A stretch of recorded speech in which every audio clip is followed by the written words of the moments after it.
Assalamualaikum warahmatullahi wabarakatuh. Kembali lagi kawan di Legenda Catur Dunia. Video kali ini masih mengulas soal Norway Chess 2025 babak kelima kawan. Sampai babak kelima ini Magnus sementara memimpin turnamen dengan perolehan 9,5 poin. Diikuti Fabi, Kau Nakamura, Arjun Erigaisi, Wei dan Domara Jukukes. Juara dunia kita terjerebak di posisi buncit Domara Jukukes dengan 5,5 poin ditemani oleh Wei. Nah, kebetulan keduanya ini berjumpa di babak kelima kawan. Langsung saja kita ke papan analisis dan game mereka yang akan kita otak-atik ini dalam permainan Armageddon. Dan Wei pegang putih mengawali dengan pion E4, karokan defense dipilih oleh Domara Jukukes, sang juara dunia kita kawan. Permainan yang sama kita dapat di permainan klasik juga, karokan defense. Variasi pertukaran juga sama dipilih oleh Wei seperti dalam permainan klasikalnya kawan. Nah, setelah gajah D3, ini opsi kedua kawan saat kalian bermain dengan variasi pertukaran. Opsi yang paling banyak dipilih adalah pion C4, tapi saya lebih suka cenderung bermain dengan gajah D3 untuk melanjutkan variasi pertukaran dari karokan. Walaupun saat bermain dengan karokan, saya lebih memilih Panov attack kawan. Ya, variasi Panov lebih saya suka. Tapi kalian jangan coba-coba bermain dengan variasi ini. Sulit juga untuk melakukan serangan buat putih, kecuali kalian berani untuk dorong pion sayap raja setelah rokade pendek kawan, bermain dengan Panov itu.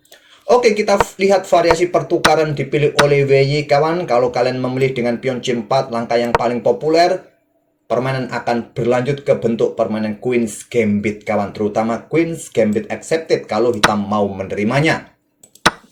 Oke, gajah D3 pilihan dari Wei, ada kuda C6, kemudian pion C3, perkuat pion center, kontrol petak B4 juga, pion E6 terlebih dahulu. Ya, karena gajah ini juga mengawasi petak F5 ya, yang membuat gajah ini sulit keluar ke F5, apalagi ke petak G4 kawan. Jadi pion E6 saja. Memang dalam permainan karokan, hitam biasanya kesulitan untuk bermain dengan gajah terang kawan. Kalau dengan variasi pion maju, kebanyakan gajah ini dikeluarkan terlebih dahulu ya.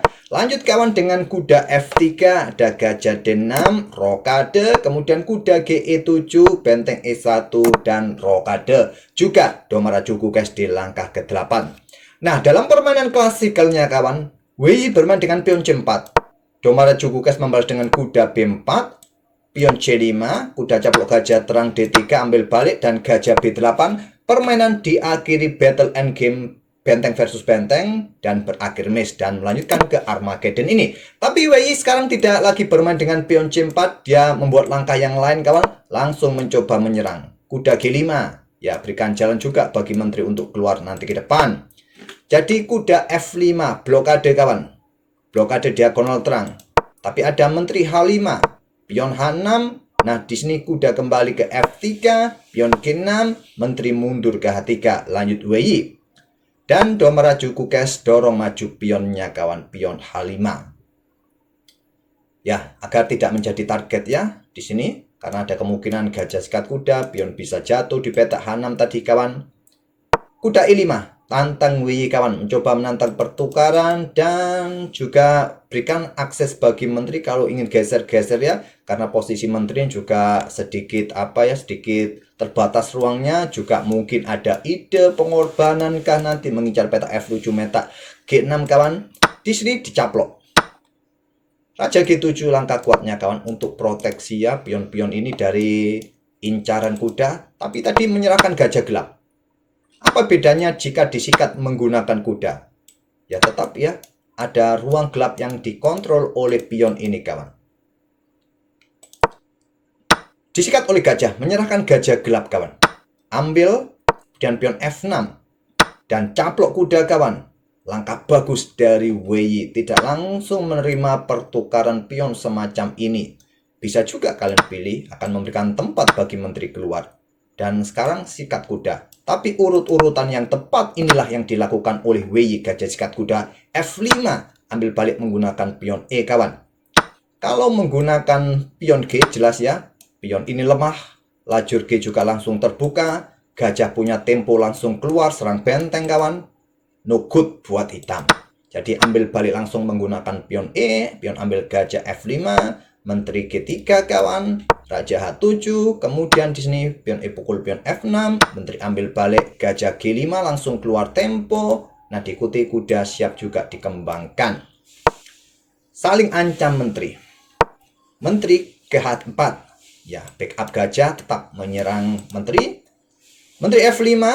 Di sini kuda D2 dan menteri G4 menantang pertukaran, sulit untuk tidak diterima, tapi Wei memilih untuk aktivitas perwira. Sembari menjaga menteri, dia ingin mempercepat aktivitas perwira juga, kuda F3 dia pilih. Jadi pukul menteri pilihan Domara Cukas, ambil balik menggunakan kuda kawan untuk tetap ya menjaga gajah ini, hentikan laju pion kawan. Nah, di sini Domara Cukas kembangkan perwira gajah D7 untuk backup petak terang ini, petak terakhir petak E8 kawan. Ada benteng AD1 mengincar pion, ada benteng AE8 menantang pertukaran benteng. Nah, di sini benteng pukul benteng E8, ambil balik dan pion H3. Ini penting, kontrol petak G4, berikan ruang nafas bagi pergerakan raja agar tidak ada masalah back rank sebelum caplok pion yang di sini. Nah, benteng E2. Domara Cukas juga ingin mempreteli pion-pionnya Wei, tapi langkah kuatnya pertahankan pion ini sementara kawan. Nanti mungkin kuda ini kembali ke F3. Nah, pion D4 menurut engine siap diadu, atau benteng ini geser ke F8 saja. Ya, banyak sekali ya pion yang ditawan oleh putih. Jadi dia manfaatkan tempo untuk berikan ruang pergerakan bagi raja. Pion F4 dalam ancaman, pion D5 juga dalam ancaman. Tadi lebih memilih menusuk benteng E2. Benteng ambil pion D5, ancam gajah tempo. Gajah mundur ke E8 dan sekarang pion B4. Pion A6, hentikan laju pion supaya nggak ganggu kuda. Kuda ini posisinya juga sentris, cukup penting kawan. Nah, gajah ambil pion F4, benteng ambil pion A2, kuda F3 di sini siap melakukan ancaman. Raja langsung mundur G8, sekarang kuda D2 lanjut WY. Siap manuver-manuver mencari pos yang lebih bagus lagi kawan. Benteng A1 cek, raja H2, benteng D1, pin kuda. Nggak ada masalah, masih ada backup di sini. Gajah E3. Blokade lajur E, koneksi dengan pionnya, jaga kuda, dan benteng siap beraksi. Raja F7, benteng D6. Raja E7, benteng D5. Raja maju, kejar benteng, benteng G5. Cukup wajar untuk tetap memberikan pressure, tapi engine menyukai bentengi ke C5. Oke, ke G5, kemudian kuda E7. Kuda B3, ada kuda F5. Kuda cek, ya, pertukaran kuda kita dapat kawan, kita temui battle. Benteng ditemani gajah gelap dan benteng ditemani gajah terang. Sementara hanya selisih satu pion saja. Yang menjadi pembeda masih ada benteng. Apapun masih bisa terjadi. Beda lagi kalau endgame-nya gajah versus gajah dengan berlainan warna peta bisa berakhir miss. Oke kawan, lanjut dengan raja F7 dan benteng D5. Di sini benteng E1 dan gajah E3. Blokade laju benteng ini kawan. Kemudian ada gajah J6, benteng D6, benteng E2, raja mulai diaktifkan, benteng E1, dan benteng D8. Lanjut WY. Opsi yang lain, raja bergerak ke peta H2 lagi atau H4 bisa dimainkan. Oke, dengan benteng kawan, nggak tahu mau lari kemana benteng itu, kita lihat saja benteng E2. Ini tadi bisa dimanfaatkan dengan benteng G1 ya. Coba lihat di sini kawan.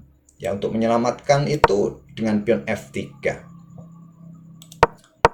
Dengan benteng E2 saja ada benteng H8, benteng E1, benteng H7 cek, raja geser, kemudian benteng G7 mengincar pion di sini, raja maju F5 dan gajah D4.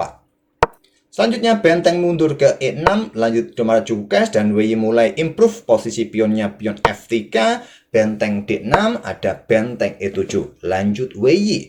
Cukas merespon dorong maju pion G5, sepertinya nggak disukai engine kawan, engine menyukai juga langkah tantangan pertukaran mungkin ya, supaya tercipta apa ya, kemungkinan remis, tapi engine ya tentu saja tolak kawan ya. Kalau jual beli seperti ini ya kemungkinan remis besar bisa terjadi. Oke, dengan pion G5 saja, pion H4 kawan untuk ya menginsolasi satu pion kawan. pion pukul, pion cek, raja ambil, pion dalam posisi terancam. Ada benteng G6, di sini benteng E5 cek dulu, pion jatuh jelas kawan ya. Raja maju setelah benteng E2, ya kalau kalian ambil pion yang di sini, pion yang di sini jatuh, kalian nggak bisa dorong, masih ada benteng, jadi pertahankan dulu, ambil tempo. Kemudian benteng G8, nah benteng E6. Harus berhati-hati, harus berhati-hati. Di sini gajah D7. Kenapa sekarang nggak berani ambil pion? Karena benteng F6 sudah checkmate ya, checkmate kawan. Ya, raja sudah nggak bisa lari kemana-mana ya. Ke sini ada gajah, ke sini ada raja, ke sini ada pion, checkmate. Jadi benteng dipertahankan memilih gajah D7, benteng F6 check, gak ada pilihan lain. Dan pion G3 cek. Domare Jukukes juara dunia ini menyerah di langkah ke-56. Ya, perwiranya jatuh kawan. Anggap contoh di sini raja ambil pion F3, gajah jatuh ya, gajah jatuh cek. Atau benteng ambil pion yang di sini sama juga, gajah jatuh cek. Benteng juga dalam posisi tertawan kawan. Oke, Domare Jukukes berada di posisi buncit di Norwegia sampai babak kelima ini. Ya memang berat kawan, menyandang gelar juara dunia berat buat pemain yang kuat sementara ini. Magnus Carlsen ya, mentalnya sangat kuat. Ding Liren hancur lebur setelah menjadi juara dunia, nggak pernah bermain bagus di event-event turnamen. Dan Gukes ini juga setelah menjadi juara dunia ya, tidak bagus posisinya di setiap turnamen yang dia ikuti. Oke, semoga bisa jadi hiburan dan bahan referensi kalian saat bermain dengan Caro-Kann, dan kita akan bertemu di video-video berikutnya. Terima kasih. Wassalamualaikum warahmatullahi wabarakatuh.